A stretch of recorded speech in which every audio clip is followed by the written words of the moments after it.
TRU Architekten is a fusion of three small offices. To discuss and sometimes fight on these designs and Share our experiences between the groups. how a school could be a better place. Architecture isn't perfect all the time. We had to plan something that could be erected in 2 months. Tough, hard way to get a wooden building done. Really chaotic, a lot of pressure. Hello everyone, today we're here with TRU Architekten, Tim Bauerfeind and Henning von Wedemeyer, who kindly accepted our invitation to partake in our student project and talk about their real experiences as architects. Thank you both so much for being here. We really appreciate you accepting our offer. And we're very excited to learn about what it's like being an architect at TRU Architekt. And thank you for an invitation to your office. And the first question will be, you both have extensive experience working in renowned international firms. How did these experiences shape your approach when starting your own practice? Well, first of all, thank you for having us. Henning and me, we're 2 of 5 partners in this office, and each and everyone has different experiences so far working in bigger offices. Including me, I worked for 2 international companies with a lot of turnover of new employments and experienced who just left the office. And the first one was the one side of such an office, really chaotic, a lot of pressure in these projects, but with no real continuity in getting the knowledge, and at the same time a big opportunity for me at that time as a young architect, just to have the chance to learn how to organize myself and the project itself. And on the other side of this, there was the second office where you just started on the first day and got this handbook with 600 pages to tell you how to draw, how to drink your coffee, where to drink your coffee, how to travel and everything. The quite opposite of the first one, but also with a lot of turnover of a lot of changing colleagues with a different effort to get this knowledge into the new buys. Both experiences weren't really that good, including the systematical problem to draw something, to design, to be part of a big project and not really being involved on building side and to see what have I done for the last years, drawing and how does it look like in reality. In that situation, it was luck for me to get this experience and getting in touch to Henning, who had a different experience until then. Yes, I was more working in smaller offices here in Berlin, mostly. We had one bigger project. It was a Portuguese pavilion on Expo 2000. It was designed by Cesar and Souto de Moura, Portuguese architect, very renowned, as you know. We had a very small structure. The guy who was getting the contract for coordinating architect in Germany, he was taking me into his office. He was founding his office. We were only 2 or 3 people and we were doing the project. And afterwards, I was trying to work in a bigger office in Berlin, but it didn't suit my taste. So I quit the job, started my own office without any contract in hand, only doing competitions and beginning to do small projects, designs for exhibitions or pavilions on art fairs and stuff.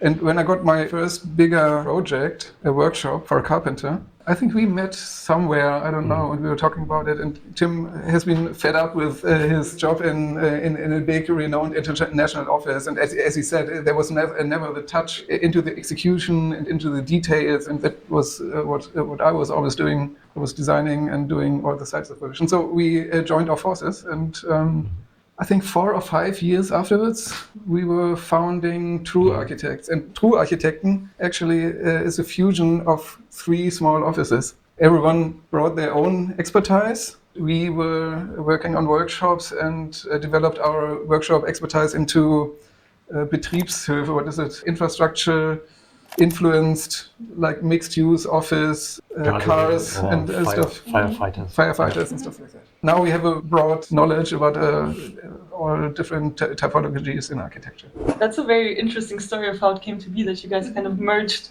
those 3 different versions, basically, of how you can live the architecture lifestyle. And I'm curious, what are actually the core principles now in your studio, and what would you describe when other people ask you what is of value to you in architecture? We are like a collective of architects, so we work in small groups that work quite autonomously. What we try to do is to share our experiences between the groups. I would say we try to have a very unhierarchic structure where all our employees are part of the design team. And let's just put it the other way around. Mainly 100% we're working on competitions to get new contracts. There are some exceptions with some personal contacts, but first of all, it's about getting into these competitions, having the right references, the right number of employees and everything. That was part and core of this joint venture, or this coming together of these three offices, because at that time, 10 years ago, we rarely had a chance to even take part on a competition. After this reunion, and during this reunion, we started the office with our first really big competition for the Deutsche Wetterdienst in Potsdam. We had barely a chance to get into that competition, and then we won the first prize. And even then, it's not really that automatic in Germany to get also this project done. It's 1 year ago we finished it after 9 years. But it was really interesting in this beginning time. We started to cooperate, to give us some advice in all these designs on competitions, and worked together on these competitions. And in this discussion, we really found out that it's not really about a special style or a special thing we want to do in all these projects, but to get into a natural strategy of these designs, to have a proper solution, not over the top, but some kind of a clever and effective or efficient solution for this task. I think this kind of communication, and also to discuss and sometimes fight on these designs, and to get to know what are the real questions and where do we really have to find an answer in this competition. That was really, or is up to until now, and will be always part of this story of TRU, to find this solution together as a result of this communication and these discussions we are on. And I think we are not interested in architecture which is very elaborated in a way. We want to create good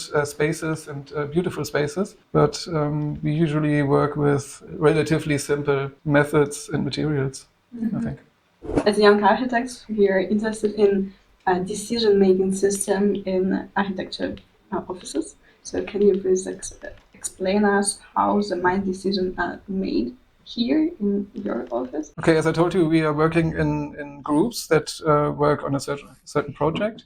And within the group, we have regular meetings, hanging stuff on the wall, discussing which materials we use, which places we want to create. So I think it's a collaborative process. All the employees are involved somehow. But at the same time, these project groups, they work quite autonomously. So there's no office agenda that goes through all the projects. Every project evolves out of the circumstances we find. What we try is to connect the groups and to have gatherings together, like we have a regular meeting here where we show each other the projects, and we exchange our expertise somehow. Or we are visiting the sites together and stuff like that. As the heads of the office, we don't go around in the office and tell people what to do in their project. And then we have other levels of decision making, like the management. I think we have a lot of trust that they are doing a good job and making the office flourish. I'm really curious that you guys have built a lot of schools and obviously have a lot of expertise in it. Also, as students, we do design a lot of schools, and we're curious if you kind of have some tips for us of what constitutes as good school architecture. What do you have to keep in mind when designing a school? Well, first of all, since a couple of years, there is kind of new idea of how a school could be a better place, like these cluster schools with these interior fora, to have some kind of different and interesting qualities of what's a school space in these schools. And I think that's a good concept. In this way, the task itself is also already more interesting than, let's say, 10 years ago. And at the same time, we are always trying in these school projects and designs to get the most functional issues done first, and then to have a look which spaces are maybe not so one-to-one in a special use and can have some kind of multi-use or multi-purpose, to have some quiet zones, or to have a bigger and more relevant meeting space within the school. The secondary school we had in Neuenhagen, for example, they had Sternwarte. Observatory. And we're really keen on having this done. They got some money for that, and that's really interesting for us as architects to get to know how to realize this basement that observatory is still working. Or like the primary school in Strausberg, which was a former building from the GDR times. So we renovated this part and extended it by some more functions. Extra rooms and extra kitchens, for example, for having a proper meal in the school and to learn with the kids how to prepare the meals. They are even doing workshops with the parents about healthy food and stuff. We very quickly realized that architecture isn't perfect all the time. And I think a lot of students also realize that, but we just want to ask you if maybe you could share with us a story of a project that didn't go the way you planned, or something that wasn't as perfect as you expected it to be, and how you dealt with it in your office.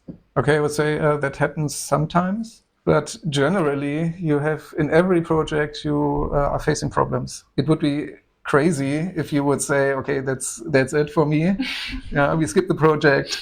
It's not running 100% my way. We often do compromises, and we have to discuss, and we have to find solutions with our clients. Sometimes it's actually making buildings worse, I would say, especially if the budget is shrinked. You have to go to cheaper materials, maybe you have to go to simpler methods. I think it's a creative process that you start in this situation. So it's part of the creativity to solve problems, keep the social contact with people, and I would say we are not the architects that always stick 100% to our imaginations. We change our imaginations and we adapt to the changing circumstances. I think we don't have an example because Everything's good. no, not everything's good, but sometimes things are painful, but you go home with a problem and with a bad feeling, and in the best case, you come back with a good feeling and a good solution, you know? And the last question, what has been one of the most complex structural or technical challenges TRU Architekten has faced, and how did you solve it? Oh, I think you have a nice example because we were building two very small pavilions for music students to practice on their instruments. And the building phase had to be in the semester break, only how long is it, 2 months? So we had to plan something that could be erected in 2 months. We thought about that and it came to the decision we want to build this building in wood, because then we can have prefabricated wood rooms, which we just place on the floor plate. But then the sounds of the instruments are very loud, and you have the acoustical problem because wood is a light material and the sound travels through light materials very easily. Yeah, that was a complicated project, but we managed it. These pavilions are built out of wood, but with quite complex details, because you have to detach every room from the next, and you have to reinforce the walls to have more weight in the walls that the sound doesn't travel. It was really a task, especially in comparison to something like the Deutsche Wetterdienst with big server rooms and a real high complex building. And then to get in touch to these little, small and easy pavilions, and then to get to know that acoustical regulation doesn't stop in the interference between two rooms, but from the building itself to the university next to it, to the neighbors next to it. That was the moment when the engineers entered the project to help us having air conditioning in these buildings, because it's simply not possible to play music and open the window without disturbing the neighbors. Before we end the interview, I want to ask you if you have any advice or any last words you would like to say to architecture students. I would say find your own way in design, but also in the way how to build a company or to found an office or stuff. I think there are so many ways how to do it. And we changed office structure 3 times, I would say. I think it should be a part of your own thinking and your personality. So find out which is your personality and how can you express your personality in architecture. Well, keep on making. I mean, and have fun making this, because it will never stop. I learned it during my studies that it's not really about the final presentation, that you always have to be curious, you always have to try to draw, to build a model, to sketch anything, and have fun with it, because it will be your ongoing. Thank you. Okay, thanks. This was Thank you. Marchitecture with TRU Architekten, Tim and Henning. Thank you so much for your time. Thank you.